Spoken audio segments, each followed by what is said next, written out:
good to think big and dream big, whether it's the dream home or the amount of money you want to make or the impact on a certain number of lives or the way you desire to work or confidence to feel at home in your own skin. And they're going to continue to lead you. But your big stuff, God's got so many surprises in store for you. God's already lined up the people, the opportunities, the players, the way for you to contribute that you can't even think of right now. So you don't even need to do that. But what you do need to do is understand and just hold firm that the epic life is meant for you. Write that down. The epic life is meant for me. The epic life is meant for me. And I am in charge of opening up to receive what that epic life is.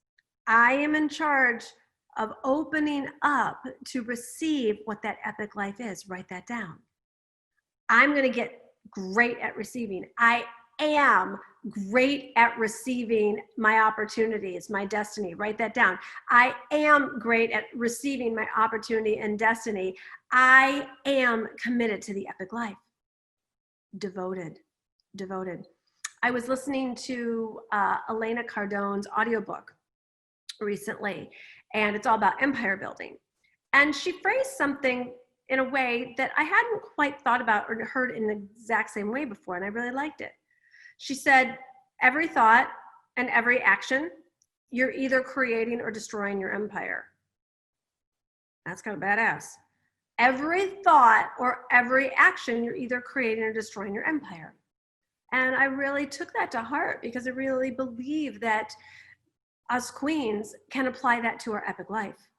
With every thought and every action, we are either creating or destroying. We are either moving towards or moving away from the epic life. Heavy. Not heavy in like a heavy way, but like in a profound. That's what I want to say. Not heavy, profound, because it's true. And when we really get how fun and easy life is when we're living in this realm of possibility. All right. So I just want your takeaways and the recap from day one is the epic life is meant for you, and you are in charge of opening and receiving the epic life. The epic life, of course, is connected to your spiritual components, elements, relationship, etc. And to get great at receiving, you're going to get great at being feminine. Okay. We're going to move into queenhood today. And this is a great reminder for those of you who've been in the community for a while and you know about queenhood. For those of you who are brand new, welcome, welcome, welcome. It is my great honor to share with you the real basis and foundation for everything that we do here and the whole reason why it's necessary, fun, important, and your God-given birthright to discover your queenly purpose. And this is all based on the ancient story of Queen Esther of Persia. So for those of you who already know the story, I want you to pretend like you've never heard it before. Because every time I tell it, do you know what I pray to myself? I pray that I'll hear something new. I pray that I'll learn something new. I wrote the book that has a chapter all about Queen Esther in it. I've been talking about this story for 20 years. And every time I share it, my prayer is, dear God, please awaken me to something new. And so that is what I desire for all of you, whether it's the first time you're hearing this story or your 100th, or for me, like somewhere in the thousands, there's something new for you to get from exactly this. So we're going to start with a prayer, then we're going to go into the story, then we're going to go into the rest of the content. Then I'm going to announce some winners from the homework assignment, and you're going to get your next assignment, divine assignment as well. So lots of good stuff coming your way. But let's start with a prayer. Dear God, thank you. Thank you for our opportunity to begin again in any moment. Thank you for the cosmic refresh button and the reset button that we always have access to. Thank you for joining with us today as we invite you into this space, asking for your guidance, asking for your awareness, asking for your favor, and asking for your miracles.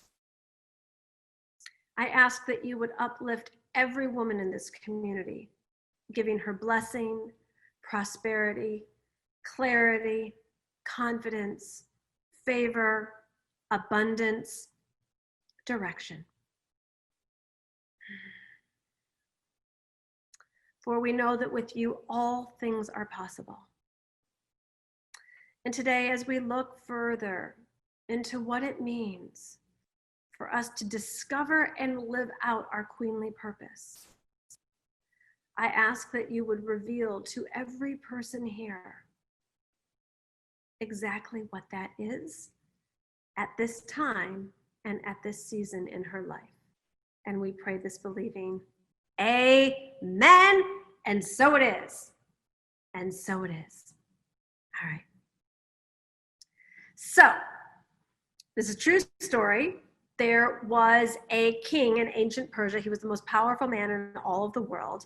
And he did not like his wife at the time because she was not obeying all of his rules. So he got rid of her and he was without a queen. Simultaneously, there was a Jewish orphan girl in Israel. So we're kind of going across the geography there. And her name was Esther. And the historians say that her parents were killed in the war that was going on at the time. And as what was happening to the Israelites is they were exiled from Israel and they were cast out of their country and sent to Persia, where they were treated like second-class citizens. Now, what you're going to start to see is that you can find a way in which Esther's story, pretty much every step of the way, is going to be very similar to your own story. So whether you have been literally, physically, biologically orphaned, given up for adoption, or you, like many of us, have been emotionally orphaned, been without mother or father, without guidance on a symbolic level, emotionally, some are energetically in that realm. So we see that Esther's life starts with being orphaned and then exiled. Exiled means no longer welcome, kicked out of the club, cast out of the country. And I know that I've certainly seen the areas in my life where I have been emotionally orphaned, as well as exiled. No longer welcomed, kicked out of the club, the family dynamics didn't behave the way they wanted, cut off at the knees.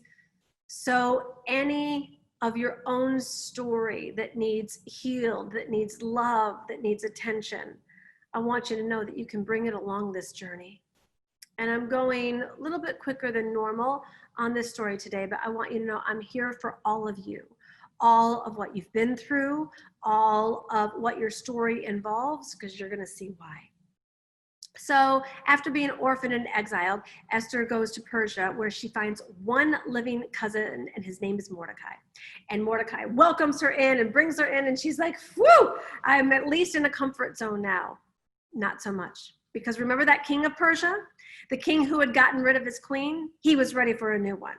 And his friends decided to round up all the young maidens of the land, throw them into the palace harem, where they would be prepared for a year with beauty treatments and special foods before they could even be presented to the king.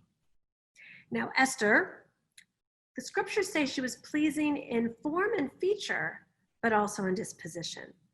That means she had a great attitude.